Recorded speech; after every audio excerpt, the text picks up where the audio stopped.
આગળ મા ભગવતીના ગુણગાન ગાશું.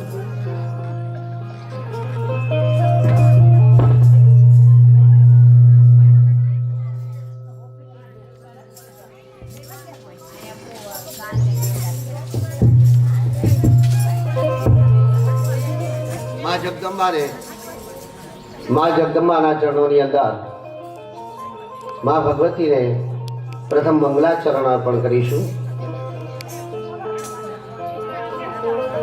વક્રતુંડ મહાકાય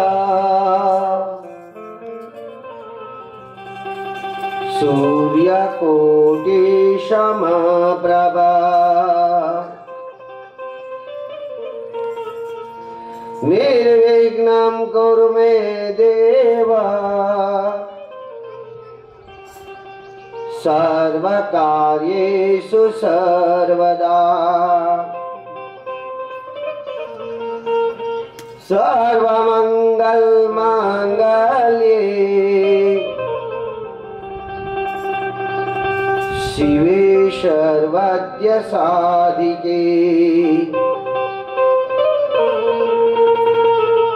शरण्ये त्र्यंबके गौरी नारायणी नमस्तुते. जयन्ती मंगला काली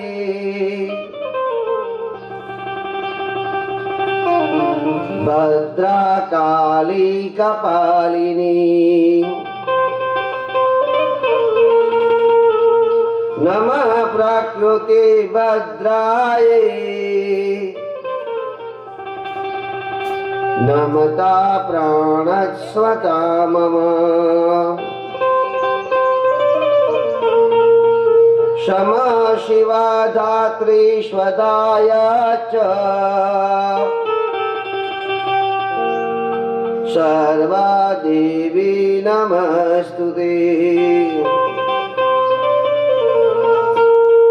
देवी प्रपन्नरे प्रसीद प्रसीद माता जगत्पति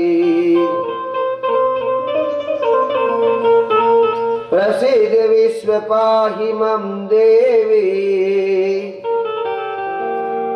तामा सर्वासुरेश्वरी अन्नपूर्णे सदा पूर्णे शंकर प्राणवल्लभे ज्ञान वैराग्य सिद्ध्यार्थ ज्ञानं देहि च पार्वती. सर्वे वन्दनीय तव स्तुति कल्याणं च कल्याणेश्वरी. या देवी सर्वभूतेषु बुद्धिरूपेण स्वस्थिता या देवी सर्वभूतेषु चैतन्यरूपेण स्वस्थिता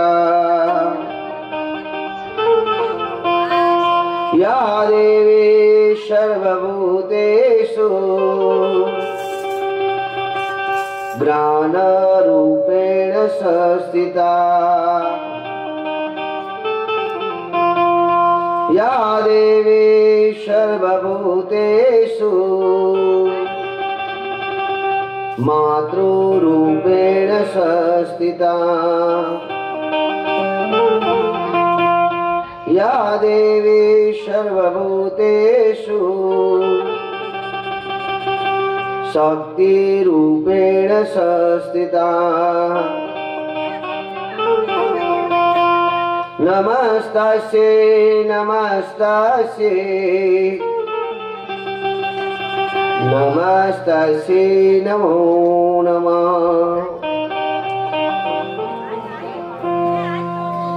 આદ્ય શક્તિ માં અંબિકાના ચરણોમાં નમન કરી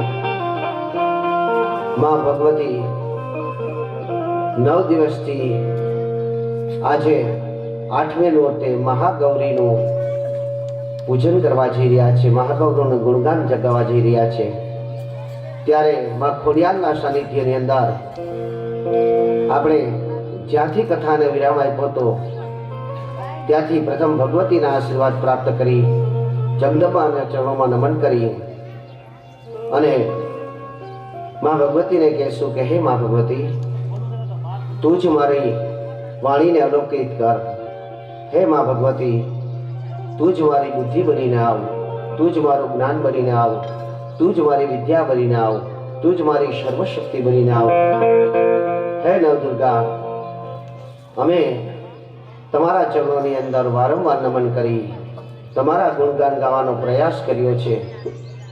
આની અંદર જો કોઈ પણ પ્રકારની ક્ષતિ રહેતી હોય હે મા ભગવતી નવદુર્ગા, અમને ક્ષમા કરજે। અમે પુષ્પરૂપી નહીં તો પુષ્પની પાકડી રૂપી તારા ચરણોની અંદર જે કાંઈ ભક્તિ અર્પણ કરી રહ્યા છીએ એ ભક્તિનો હે મા જગદંબા સ્વીકાર કર। મા ભક્તિના અમૃત રૂપી 2 પુષ્પમાના ચરણોની અંદર અર્પણ કરી અને આવતી કથાને આગળ વધારશું।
श्री गणेशाय नमः।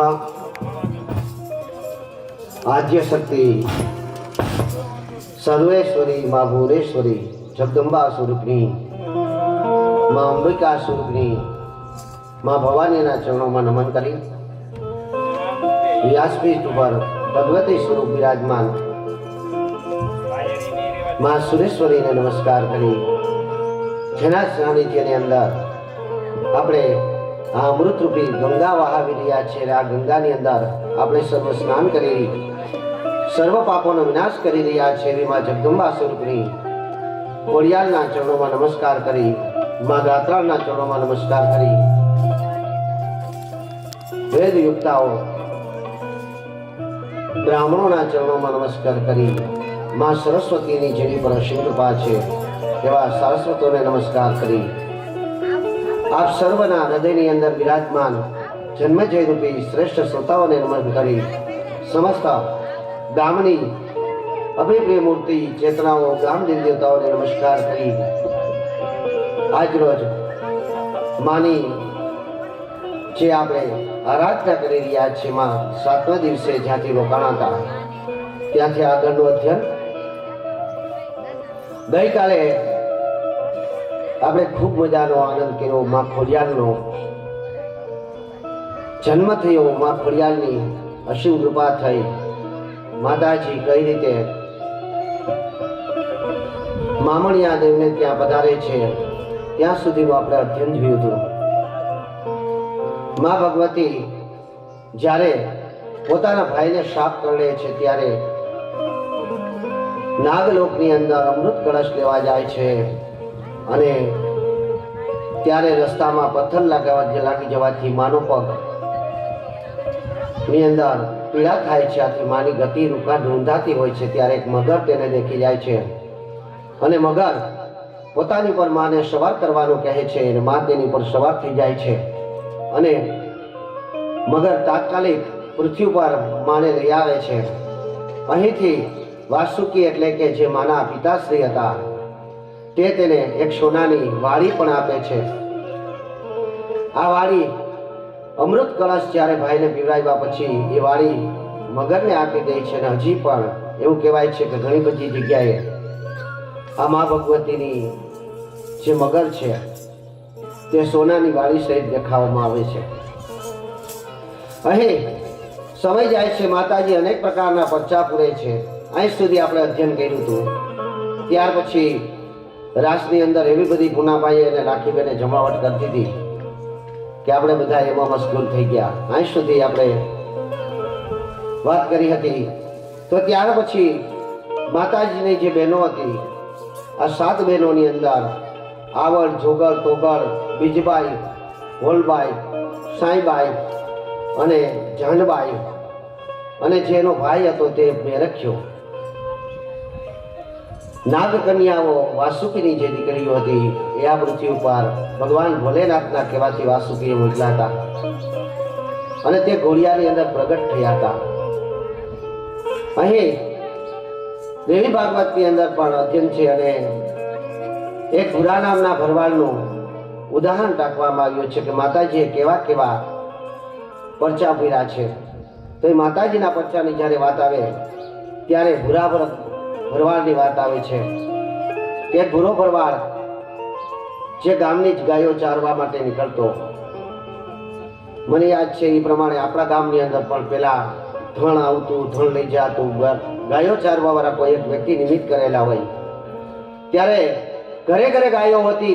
ગાય હોવાના કારણે એ દિવસ પાછો આવવાનો જ છે કે ઘરે ઘરે ગાયો પાછી આવશે. ઘરે ઘરે તુલસી વિવાહ જે છે, તુલસીના ક્યારા પણ ઘરે ઘરે હશે છે. પ્રકૃતિનો જેટલો આપણે વિરોધમાં ગયા છે ત્યારે એક દિવસ ફરીથી આપણે એ જ રસ્તે ચાલવાનું થશે. અહીં ગાયો ચારવા માટે જે ભૂરો ભરવાડ હતો એ ભૂરો ભરવાડ ગામમાં જે લોકોની ગાય હોય એને ગાયો ચારવા જાય એટલે એની બદલીમાં એને વરદ આપતા. જે કાંઈ વરદ આપણે જેને પૈસા તરીકે પણ અત્યારે સંબોધી શકીએ કે અન્ય કોઈ વસ્તુ આપવામાં આવતી, જે મહિનો પૂરો થાય એટલે એને વરદ આપવામાં આવતું.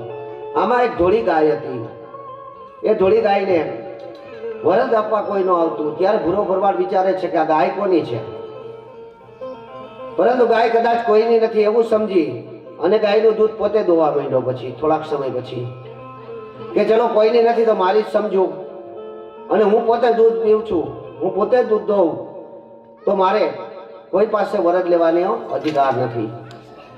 પરંતુ થોડોક સમય જ્યારે જાય છે ત્યારે ગાયનું દૂધ ગાયબ થતું જાય છે.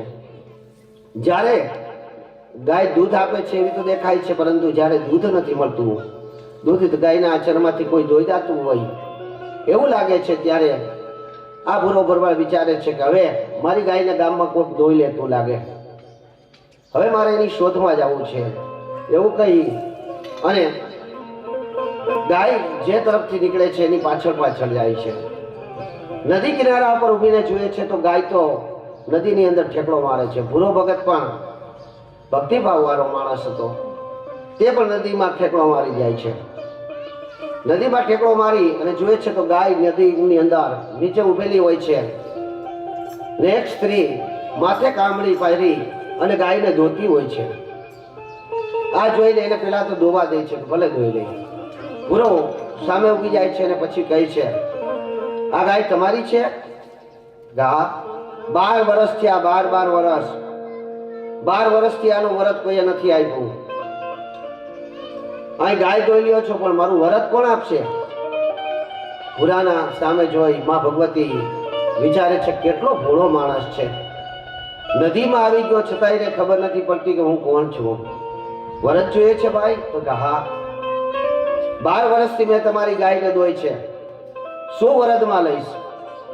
તમે જે આપો એ વરદ તો આપવું જ પડશે, અત્યારે ને અત્યારે આપો. માં ભગવતી કહે છે ઠીક છે, તો તારા ખંભે જે કામળી છે એ આડી કાઢ કાઢ. ભૂરા ભગતના ખંભે આવી શાલ હતી, કંબળ હતી, આગળ કરે છે. માં ભગવતી બાજુમાંથી પાંદડા લઈ અને એના શાલમાં નાખી દે છે, ધાબળીમાં નાખી દે છે. ભૂરો ભગત કે ભલે કંઈક તો આપ્યું.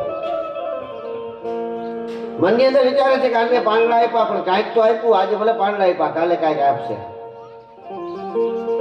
અહીંયા ભૂરો ભગત તરત જ ભૂરો ભરવાડ ઉપર આવી જાય છે અને પાંદડાની જે પોટલી વારેલી હોય એ પોટલી વારંવાર ઠલવી નાખે છે કે હવે આ પોટલીમાં પાંદડા છે, પાંદડાનું વજન લઈને શું જવું. પરંતુ એમાંથી 2 પાંદડા એ ધાબળીની અંદર ચોટેલા રહી જાય છે અને ઘરે આવે છે. ઘરે આવીને જ્યાં કંબલ ખોલે છે, ધાબળી ખોલે છે, તો બંને પાંદડા સોનાના હતા. આ બંને પાંદડા સોનાના જોઈ અને ભૂરો ભગતને આખું યાદ આવે છે કે હું ક્યાં ગયો હતો. તો એને યાદ આવે કે ઓહો, હું તો નદીમાં જ ગયો હતો ને નદીમાં રહેવા વાળી કોઈ સામાન્ય સ્ત્રી ન હોય, એ તો આદ્ય શક્તિ જગદંબાનું કોઈ સ્વરૂપ હશે. ભૂરો ભગત તરત જ બધાને વાત કરે છે કે આવી રીતે મને સોનાના પાંદડા મળ્યા છે. ગામમાં વાત ધીરે ધીરે વહેતી થઈ જાય છે. નદી કિનારા ઉપર આવીને કહે છે કે પાંદડા ક્યાં નહીં ખાધા, જુએ છે તો ત્યાં ફરીથી કોઈ મળતું નથી. પાંદડા પોતે ફરીથી થોડાક મળે. અહીં માં જગદંબા સાક્ષાત એને દર્શન આપ્યા છતાંય તે તેને સમજી ન શક્યો. એનો એને સદા માટે વસવસો રહે છે. પરંતુ માં ભગવતીના ઘણા બધા પરચા હોય છે. માં ભગવતીના ઘણા પરચા હોય છે. આવા પરચાની અંદર માતાજી ખોડિયાર જગદંબાએ એવા જે માટેલની અંદર માં ભગવતીએ પરચા કર્યા હતા અને ત્યાર પછી તે રાજા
માં ભગવતી અનેક પરચા પીરા.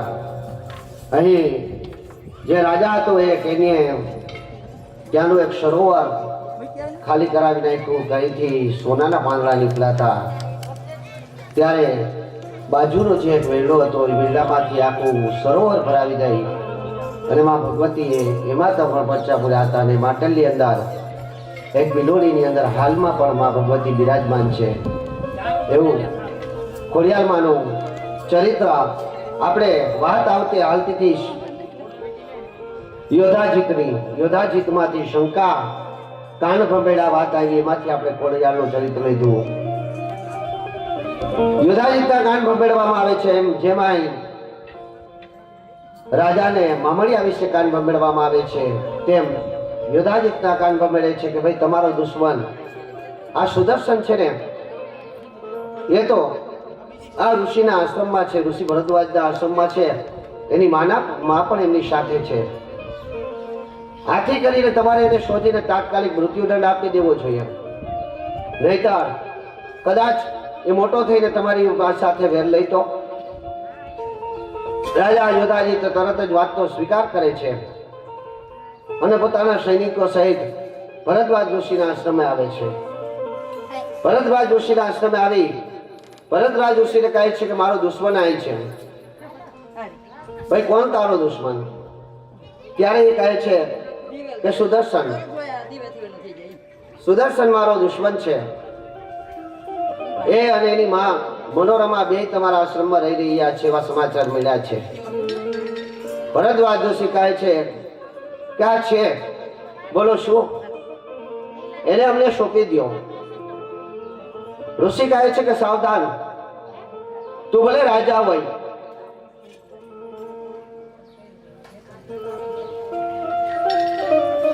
પરંતુ આ તો ઋષિઓનો આશ્રમ છે. અહીંયા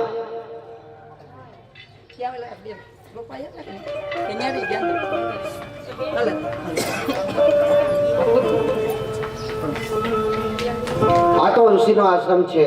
આ આશ્રમની અંદર કોઈ પણ અયોગ્ય કર્મ ન કરાય, કોઈ પણ પ્રકારનો પાપ ન કરાય અને તેઓ મારા આશ્રય આવેલા છે. આથી આ વાતને તું ભૂલી જા. અહીં ઋષિ ના શબ્દો આવા સાંભળે છે ત્યારે તે બળજબરી કરવાનો વિચાર કરે છે અને કહે છે કે જો ભરદ્વાજજી તમે મને આ મનોરમા અને એના પુત્રને નહીં સોંપો તો હું બળજબરીપૂર્વક અહીંથી લઈ જઈશ. ત્યારે ભરદ્વાજ ઋષિ કહે છે, આ ઋષિનો આશ્રમ છે, સર્વ શક્તિઓ અહીં બિરાજમાન થતી હોય, રોજ માટે નવદુર્ગાને નૈવેદ્ય અર્પણ થતા હોય, આહુતિ અર્પણ થતી હોય, માં જગદંબા જ્યાં સાક્ષાત બિરાજતી હોય, ત્યાં તું બળજબરી કરવા માટે આવ્યો છે. આ સર્વત્ર તારી વાત ખોટી છે. એમ કહી અને યાદ કરાવે છે કે યાદ છે વિશ્વામિત્રએ વશિષ્ઠ ઋષિઓ સામે બળજબરી કરી હતી. તો ઋષિઓ ફરીથી પ્રશ્ન કરી બેસે છે કે હે સૂચિ, અમને પેલા એ જણાવો કે વિશ્વામિત્રએ વશિષ્ઠ સામે શું બળજબરી કરી હતી. કથા એક કથામાંથી બીજા કથામાં લઈ જાય છે. પેલા એ અમને કહો, આ યોધાજીતની વાત મૂકી દો. પેલા એ કહો કે આ વશિષ્ઠ ઋષિ સામે વિશ્વામિત્રએ શું બળજબરી કરી. ત્યારે યોગી સૂર્ય કહે છે કે હે ઋષિવરો, વિશ્વામિત્ર મહારાજા હતા. વિશ્વામિત્રને આપણે અત્યારે ઋષિ સર્વશ્રેષ્ઠ ઋષિઓમાં સ્થાન મળ્યું છે, પણ વિશ્વામિત્ર ક્ષત્રિય હતા, રાજા હતા, ત્રિલોકને જીતવા વાળા હતા. ઘણું બધું સૈન્ય લઈને તે જંગલમાંથી પસાર થઈ રહ્યા હતા. ત્યારે આવા સમયને વિશે યોગી વશિષ્ઠ પોતાના આશ્રમે આવવા માટે આમંત્રણ આપે છે કે તમે તમારા સૈનિક સહિત અમારા આશ્રમે પધારો. ત્યારે વિશ્વામિત્ર કહે છે કે હે ઋષિવાર, આપના આંગણે અમે આવીએ તો ખરા, પણ અત્યારે મારી અવળી મોટી સેના અને હું રાજા, આપ મારું આગતા સ્વાગતા અમારું કઈ રીતે કરી શકો. વશિષ્ઠ કહે છે કે એ બધું તમે અમારી પર છોડી દો. તમે ખુશ થશો. કોઈ પણ પ્રકારની તમારી સ્વાગતની અંદર કોઈ પણ પ્રકારની કમી નહીં રહે. વશિષ્ઠના મુખમાંથી આમ શબ્દો સાંભળી વશિષ્ઠના આમંત્રણને માન આપી અને વિશ્વામિત્ર પોતાના સૈન્યને લઈ વશિષ્ઠ ઋષિના આશ્રમે જાય છે. વશિષ્ઠ ઋષિના શિષ્યો આગતા સ્વાગતા કરે છે, પુષ્પાભર પુષ્પોનો વરસાદ કરે છે, શ્રેષ્ઠ જગ્યા પર રાજનને સિંહાસન આપે છે અને મધુપર્કના ભોજન આપવા માંડે છે. હજારો સૈનિકોને અદમ્ય મીઠી ભોજન જ્યારે જમાડવામાં આવે છે, ત્યારે વિશ્વામિત્ર વિચાર કરે છે કે આવું બધું ભોજન આવે છે ક્યાંથી? આવું સ્વાદિષ્ટ ભોજન અમે રાજ્યની અંદર પણ જીમાં નથી, તો આ બધું ભોજન તમે લાવો છો ક્યાંથી? ત્યારે શિષ્યો કાંઈ બોલતા નથી, પરંતુ વશિષ્ઠને જઈને વિશ્વામિત્ર પૂછે છે કે હે ગુરુવાર, ઋષિવાર, આપનું વચન સત્ય થયું. આપે એમ કીધું હતું કે અમારી આગતા સ્વાગતામાં તમે કોઈ કમી નહીં રહેવા દો, ખૂબ જ પ્રસન્ન થશો. હે રાજા, આપે ક્યાંય ભોજન નહીં કર્યું હોય એવું મીઠું ભોજન અમે તમને આપીશું. આ સર્વ સત્ય વાત છે. આપે જે ભોજન આપ્યું છે તેમાં મારા રાજ્યની અંદર ક્યારેય નથી કર્યું. આવું શ્રેષ્ઠ ભોજન મને પ્રાપ્ત થયું છે.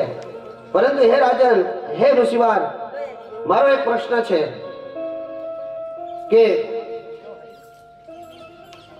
આ ભોજન આપ લઈ આવ્યા ક્યાંથી? ત્યારે વશિષ્ઠ ઋષિ કહે છે કે આ સર્વત્ર મારી પાસે કામધેનુ ગાય છે, જેમનું નામ નંદિની છે, જે સર્વ કાર્યને સિદ્ધ રીતે પરિપૂર્ણ કરે એ કામધેનુ. જે ઈચ્છા હોય અને એની સમક્ષ રજૂ કરો ત્યારે એ ઈચ્છાને પૂર્ણ કરે એ કામધેનુ. આ કામધેનુ ગાયના હિસાબે કામધેનુ ગાયને સમક્ષ પ્રાર્થના કરીને હું જે કાંઈ માંગુ છું તે મને મળી જાય છે. રાજા કહે છે કે શું મને એના દર્શન કરવા મળશે?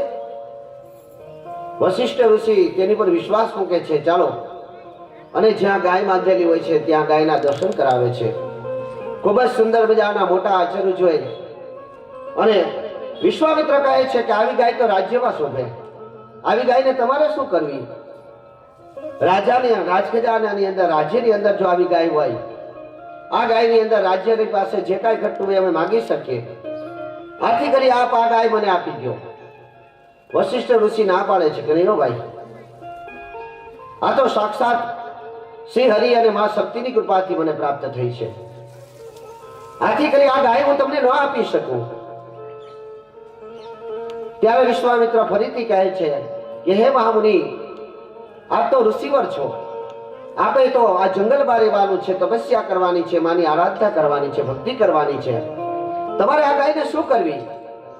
રાજ્યની હશે, અંદર હશે તો અમે હીરા મોતી માગી શકશું, અનેક પ્રકારના ભોજનો માગી શકશું, વસ્ત્રો ઉપસ્ત્ર પણ માગી શકશું. તમારે શું કરવી છે આ ગાયને? એક કામ કરો, તમે આ ગાય અમને આપી દો, અમે તમને 1000 ગાય આપી આની બદલીમાં. વશિષ્ઠ ઋષિ ના પાડે છે. 10,000 આપો. વશિષ્ઠ ના પાડે છે. વિશ્વામિત્ર કહે 1 લાખ આપું. વશિષ્ઠ કહે આ ગાય અમારી અનમોલ છે, હે રાજન તમે મારી પાસે આનો માગણી કરો. ત્યારે રાજા કહે હું તમારો રાજા છું, હું તમારી પાસે ધારું એ લઈ શકું. વાત તમારી સાચી છે, બીજું અન્ય માગો તો આપવા તૈયાર છું, બાકી આ ગાય નહીં. ત્યારે મને ના પાડે છે, હું એક રાજા છું.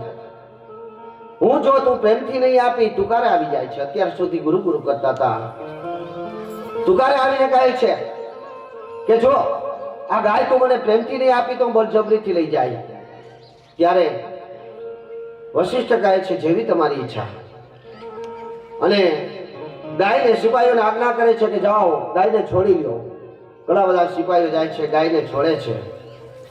ગાય હંફા હંફા બોલે છે, હંફા હંફા, જાણે કે વશિષ્ઠ સાથે વાત કરે છે ને કહે છે કે હે યજ્ઞવીર, હે ભૂદેવ, હે આચાર્ય, આપ મારો ત્યાગ શા માટે કરી રહ્યા છો? વશિષ્ઠ ગાયની વાત સાંભળી જાય છે અને કહે છે કે હે દેવી કામધેનુ, હું કોઈ તમારી ત્યાગ નથી કરી રહ્યો. આ રાજા બળજબરીથી તમને લઈ જઈ રહ્યા છે, તમારી શક્તિનો ઉપયોગ કરો. ઋષિવાર જ્યારે શક્તિનો ઉપયોગ કરો એમ બોલે છે ત્યારે એ કામધેનુ હંફા હંફા હંફા એકદમ ક્રોધિત થાય ને ઉગ્રતાપૂર્વક જ્યારે કૂદકો મારે છે ત્યારે એના શરીરની અંદરથી લાખો સૈનિકો નીકળી પડે છે. એ શસ્ત્રબાજ, જેને શસ્ત્ર આખું ધારણ કરેલા હતા, કવચ ધારણ કરેલા હતા, એવા લાખો સૈનિકો નીકળી પડે છે અને વિશ્વામિત્રના સૈનિકો સાથે યુદ્ધ થાય છે. આ ભયંકર યુદ્ધની અંદર વિશ્વામિત્રના દરેક સૈનિકો મૃત્યુ પામે છે. અહીં આ કામધેનુના શરીરમાંથી નીકળે એક પણ સૈનિક મૃત્યુ પામતો નથી. ત્યારે ફરીથી જ્યારે વશિષ્ઠની આજ્ઞા થાય છે ત્યારે કામધેનુ ફરીથી દરેક સૈનિકોને પોતાના શરીરની અંદર સમાવેશ કરી લે છે. હવે વિશ્વામિત્ર તરત જ વિચારી લે છે કે અમારી ક્ષત્રિયતા શું કામની? એક જંગલમાં રહી અને તપ કરતા ઋષિ સામું જો હારી જતી હોય તો અમારી ક્ષત્રિયતા નકામી છે. તે વશિષ્ઠના ચરણે પડી જાય છે, કહે છે કે હે બ્રહ્મ ઋષિ, મારી ભૂલ થઈ ગઈ, ક્ષમા કરો, કલ્યાણ કરો. અને હું પણ આજથી તમને વચન આપું છું કે આ સર્વત્ર છોડી અને તપસ્યા તરફ વળી જઈશ. આમ કહી અને વિશ્વામિત્ર રાજપાટ છોડી અને તપસ્યા તરફ વયા જાય છે અને તપ કરે છે. દેવી ભગવતીને પસંદ કરે છે, ભગવાન શ્રી વિષ્ણુને પસંદ કરે છે અને વિષ્ણુની કૃપાથી કરી તે બ્રહ્મ ઋષિ તરીકે ખ્યાતિ પામેલ છે. અહીં મંત્રી કહે છે, યોધાજી મંત્રીને કહે છે કે હે મંત્રી, આ ગુરુ ભરદ્વાજ આવું કહી રહી છે, એમાં કેટલી સત્યતા છે? શું આવું કરાય કે ન કરાય? શું બળજબરી કરાય કે નહીં? અહીં પેલાના રાજાઓ મંત્રીઓ પાસે સલાહ લેતા હતા કે શું કરવું શું ન કરવું. આ રાજા જ્યારે સલાહ લે છે કે મંત્રીજી શું કરવું, ત્યારે મંત્રીજી ના પાડે છે કે નહીં હો ભાઈ, કોઈ કામ ઉતાવળે ન કરાય. કેમ ન કરાય? અહીં પાછા પણ ભરદ્વાજ કહે છે પેલો જયદ્રથ યાદ છે ને, એને પણ એક ઋષિના આશ્રમમાં જઈને દ્રૌપદીનો કાંડું પકડ્યું હતું અને ખાલી કાંડું પકડવાના કારણે જ એનું અને એના પિતાજીનું એક સાથે મૃત્યુ થયું હતું. અહીં મંત્રી કહે છે કે પ્રભુ ના કરાય. કારણ અહીં ફરીથી એક ઉદાહરણ આપે છે કે એક રાજા હતા. એ રાજા ધર્મવીર હતા, જ્ઞાની હતા, પ્રજા પાલન કરવામાં હંમેશને માટે તત્પર રહેતા હતા. પોતાની પ્રજા કેટલી સુખી છે, કેટલી દુઃખી છે, પોતાની પ્રજા શું કરે છે, એ રાજાના મનની અંદર હંમેશને માટે ચિંતા રહેતી હતી. તે રોજ માટે પ્રજાની અંદર કોઈ દુઃખી તો નથી ને, પ્રજાને કોઈ કષ્ટ તો નથી ને? મંત્રીઓથી લઈને પ્રધાનો સાથે માત્ર મને માત્ર એક જ વાત કરતા હતા, અરે નહીં, એટલું જ નહીં, પરંતુ કદાચ મંત્રી ખોટું બોલતા હોય, કોઈ પ્રધાન પણ ખોટું બોલતા હોય, સિપાહીઓ ખોટા બોલતા હોય, આવું વિચારીને રાજા પોતે ગુપ્ત વેશ ધારણ કરી અને પોતાના રાજ્યની અંદર ઘૂમતા અને કોઈ એવો દુઃખી મનુષ્ય પણ જો દેખાય તેને પૂછતા કે શા માટે ભાઈ તમે દુઃખી છો, અને એનું દુઃખ દૂર કરતા. થોડા સમય થાય એટલે રાજા આવી રીતે ગુપ્ત રીતે નીકળી જાય. એની કુંવરી હતી. એ કુંવરી રાજાને જોઈ છે કે મારા પિતાશ્રી ગુપ્ત રીતે આખા રાજ્યની અંદર ઘૂમે છે, પ્રજાનું દુઃખ જાણવાનો પ્રયત્ન કરે છે. ખરેખર તો મારું પણ આવું કર્તવ્ય છે, ચાલને હું પણ એક દિવસ આવું કરું. એ કુમારિકા રાજકુંવરી એક સિપાહીનો વેશ લઈ છે. સિપાહીનો વેશ લઈ અને આખા રાજ્યની અંદર એકલી ચાલીને ઘૂમે છે. ચાલીને ઘૂમી હોવાથી ખૂબ જ થાકી જાય છે. મોડી રાત્રે પોતાના મહેલની અંદર આવે છે ત્યારે વિચાર કરે છે કે લાવને પેલા માને કહેતી આવું કે હું આવી ગઈ છું, મારી કોઈ ચિંતા નહીં કરતા, કદાચ માં સુતા નહીં હોય તો. આવો વિચાર કરીને રાણીના કક્ષમાં જાય છે. રાણીના કક્ષમાં જોઈએ છે તો રાણી તો સુતા હતા. અહીં રાણી પાસે જઈને બેસે છે.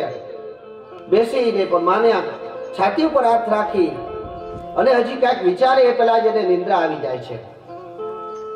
આ નિંદ્રા આવી જાય છે.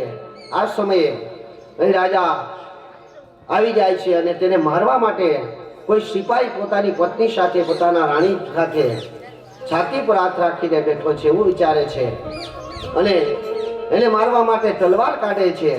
તો આ સમયે આ રાજાને એક શ્લોક યાદ આવે છે, એક મંત્ર યાદ આવે છે.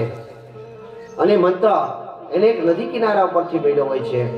એક દિવસ આ રાજા નદી કિનારા પર સ્નાન કરવા માટે જાય છે.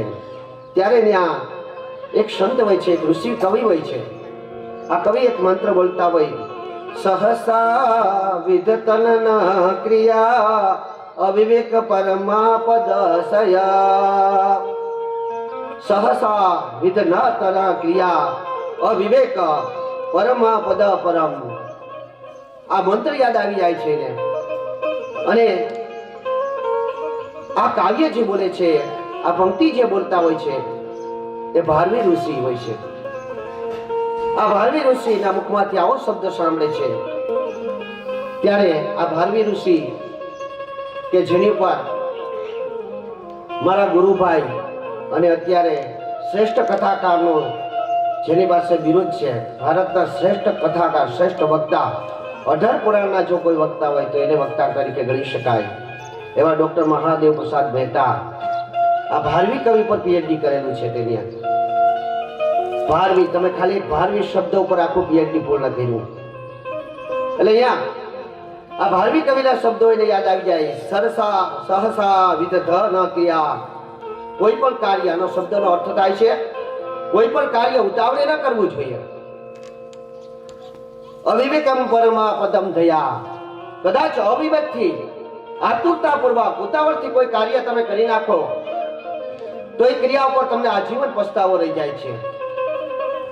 આ કાવ્ય જ્યારે યાદ આવે છે, આ શબ્દો જ્યારે યાદ આવે છે ત્યારે રાજા ફરીથી તલવાર પોતાની મ્યાનમાં નાખી દે છે અને સિપાહીને જઈને જુએ છે. સિપાહીને આમ ઊંચો કરે છે, જુએ છે તો પોતાની કુંવરી. ત્યારે એ રાજાને યાદ આવી જાય છે, ઓહો કેટલું અસત અયોગ્ય કર્મ મારાથી થઈ જવાનો છું. જો આ કાવ્ય, આ પંક્તિ મને આજે યાદ ન આવે તો હું કદાચ અમારી દીકરીને મારા હાથે જ વાટી નાખે અને કન્યા હત્યા જેવો મહાપાપ કરી નાખે. અને મંત્રી કહે છે કે ના ભાઈ, ઋષિવરના આશ્રમમાં બ્રાહ્મણો સામે, બ્રાહ્મણોમાં તેમની તાકાત પણ હોય છે, કદાચ કોઈ સાપ આપી દે તો પણ આપણે નષ્ટ થઈ જાય. એટલે મારી સલાહ એવી છે રાજન કે આપણે આ ભરતરાજની સામે અયોગ્ય કર્મ ન કરવું જોઈએ. આપણે પાછા વયા જઈએ. આ બાજુ તે પાછા વયા જાય છે. અહીં ધીરે ધીરે કરતા સુદર્શન મોટા થાય છે.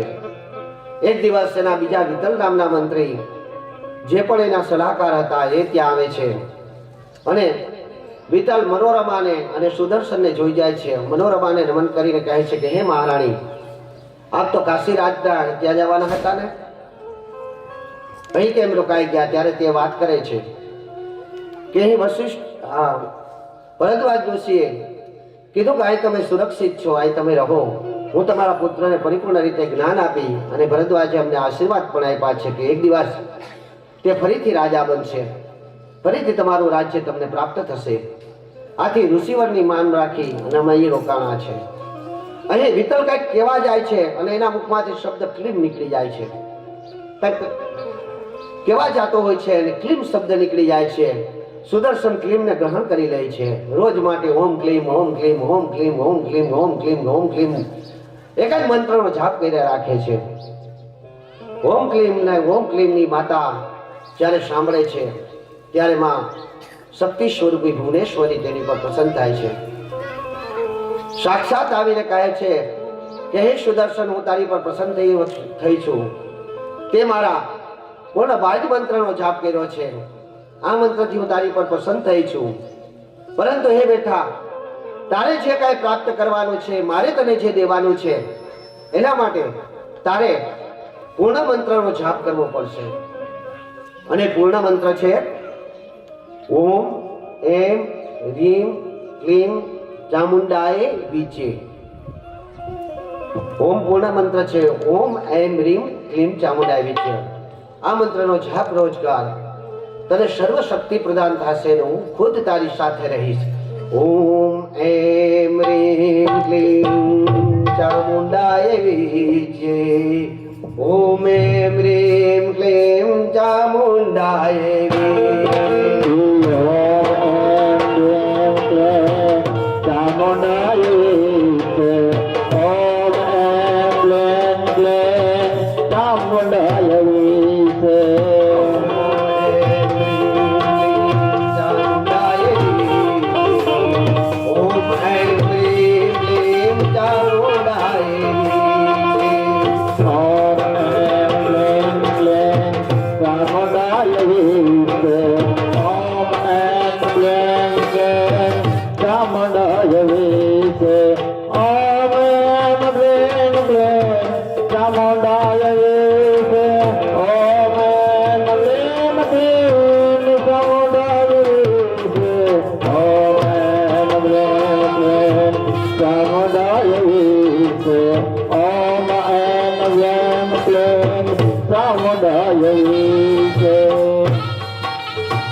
ભગવતી ખુદ દર્શન આપીને કહે છે કે તું મારા આ મંત્રનો જાપ કર. ઓમ ઐમ રીમ ક્લીમ ચામુંડાએ વિચે.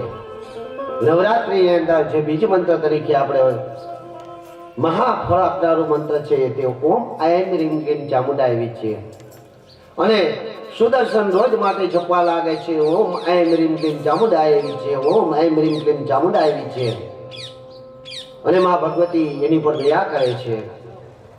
તો આ બાજુ જે કાશીરાજને ત્યાં તેને જવાનું હતું, શરણાગત લેવાની હતી, એ કાશીરાજની દીકરી શશિકલાની વાત આવે છે. અહીં શશિકલા એક દિવસ આશ્રમમાં પોતાના સૈનિકો સાથે ત્યાંથી નીકળે છે રાજકુમારી, અને આ સુદર્શનને જોઈ જાય છે. સુદર્શનને જોતાની સાથે એના હૃદયની અંદર પ્રેમમાં અંકુર ફૂટે છે.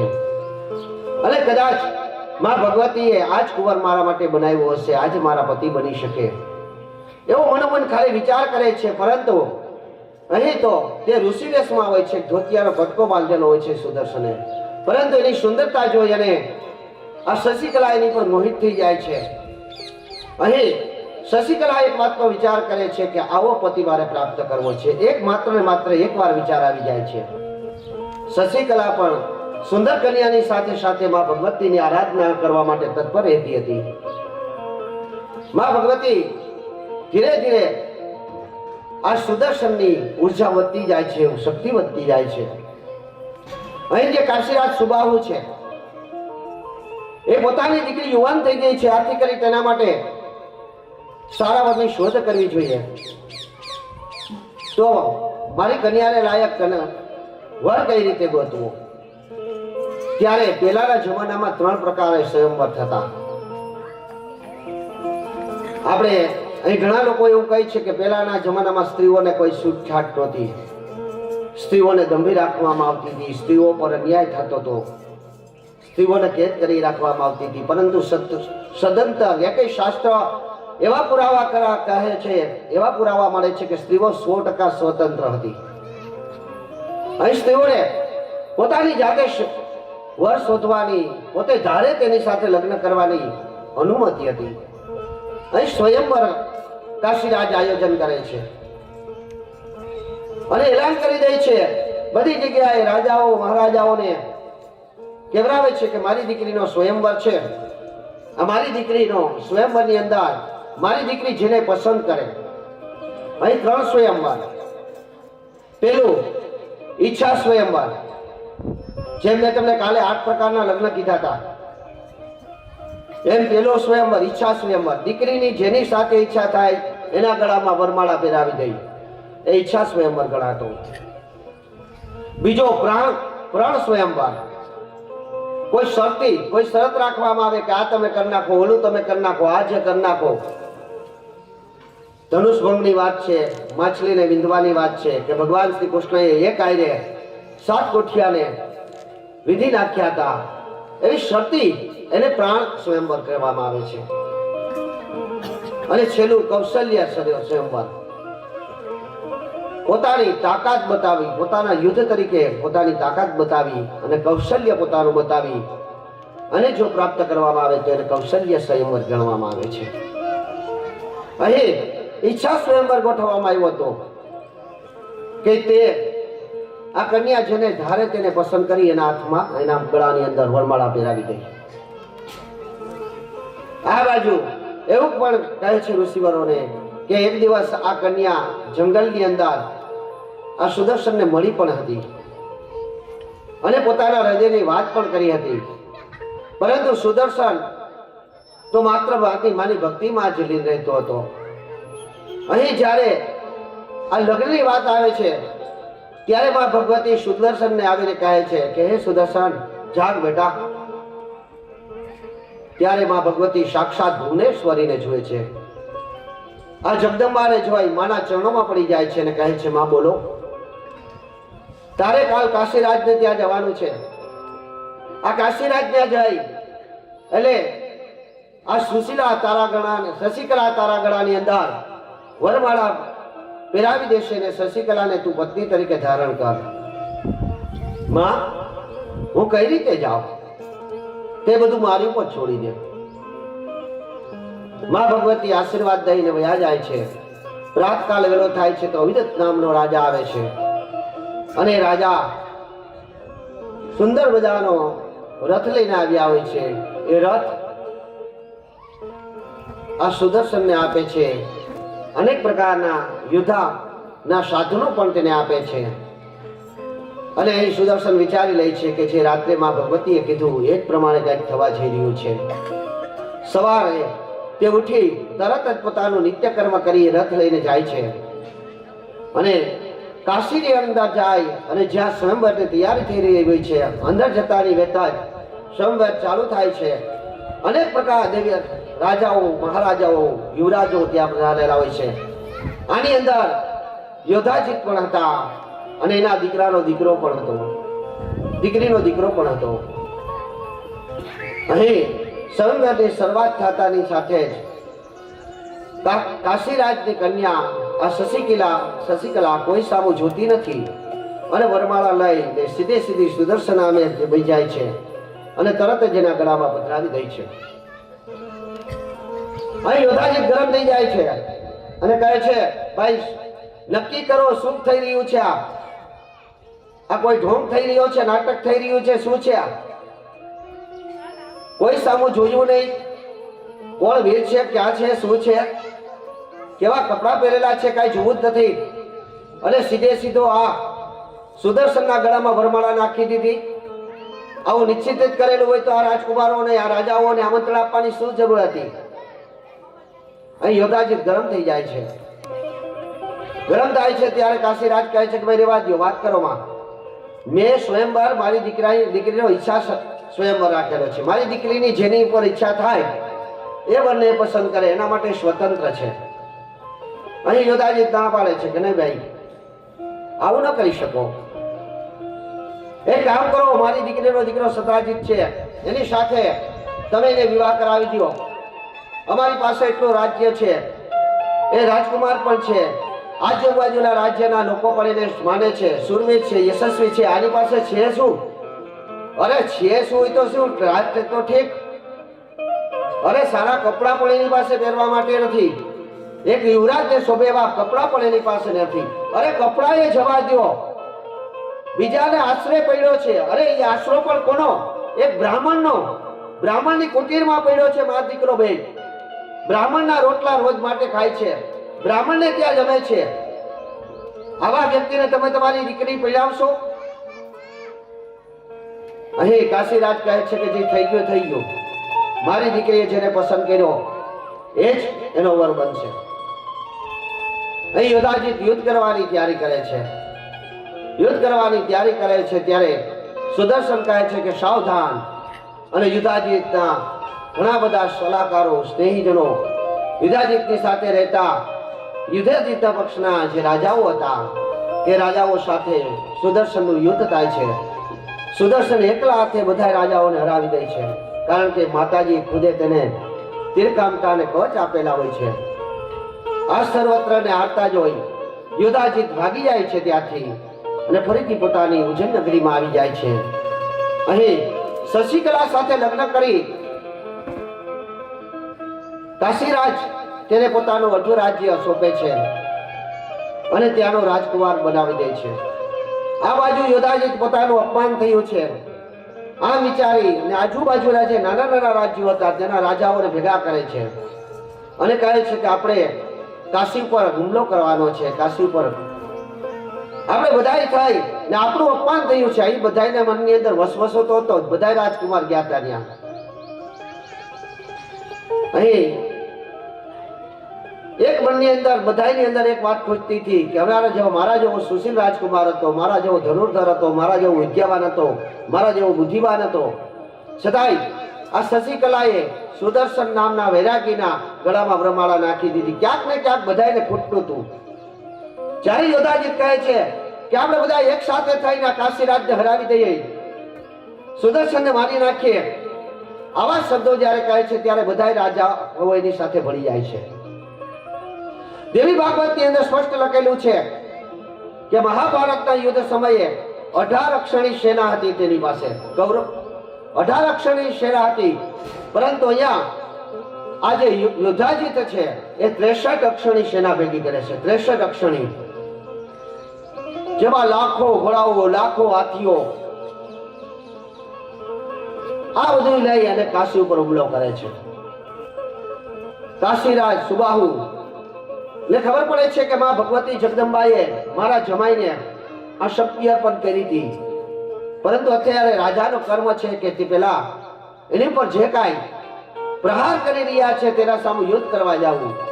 આથી કરી અને સુબાહુ માં જગદંબા આદ્ય શક્તિની આરાધના કરે છે અને કહે છે કે હે માં જગદંબા, તમારી જ અસીમ કૃપાથી આ મારા જમાઈ સુદર્શન સુરક્ષિત છે. તમે જેને તીરકામતા આપ્યા હતા, તમે જેને શસ્ત્રો આપ્યા હતા અને એ શસ્ત્રોથી કરી એ વિજયને પ્રાપ્ત કર્યું. આ યોધાજીત સહિત આ બધા રાજા તેની સામે હારીને વયા ગયા હતા, પરંતુ હે માં જગદંબા, અત્યારે 63 અક્ષણી સેના લઈને આવી રહ્યા છે, એના સામે હું યુદ્ધ કઈ રીતે કરું? હે માં ભગવતી, મારી સહાય કર. જગદંબા સહાય કર. અને આવું જ્યારે કરે છે ત્યારે ભયંકર યુદ્ધ સર્જાય છે અને માં ભગવતી ખુદ આ યુદ્ધની અંદર ઉતરી પડે છે. માં જગદંબા ત્યારે ત્યાં પ્રસન્ન થઈને કહે છે કે હે સુબાહુ, કોઈ પણ પ્રકારની ચિંતા ન કર. જા તારી સુરવીરતા બતાવવા, તું તારા ધનુષ કામઠા લઈ, તારા સૈનિક જેટલા છે એટલાને લઈને નીકળી પણ, સુદર્શનને ભેગો લઈને નીકળી પણ, હું ખુદ તારી સહાય માટે આવી રહી છું. આમ કહીને માં ભગવતી જગદંબા એની સહાય રૂપે આદ્ય શક્તિ આવે છે.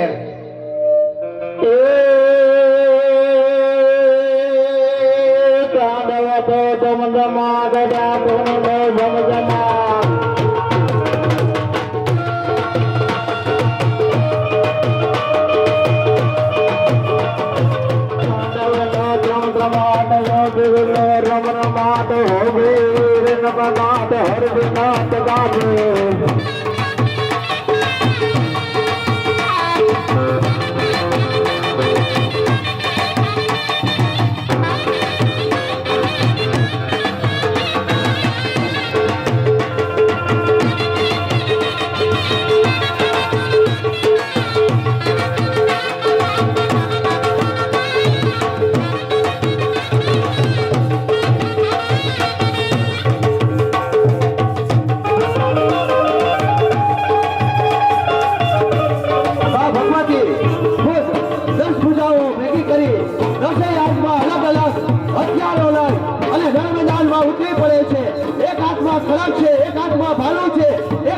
તલવાર છે એક હાથમાં તીરકામઠા છે અને 10 પૂજાઓ વાળી ભગવતીને જોઈને અમુક સૈનિકો તો ક્યારે ત્યાં ડરી પડે છે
શિવ તાંડવ કરતા હોય એ રીતે ભગવતી તાંડવ કરે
છે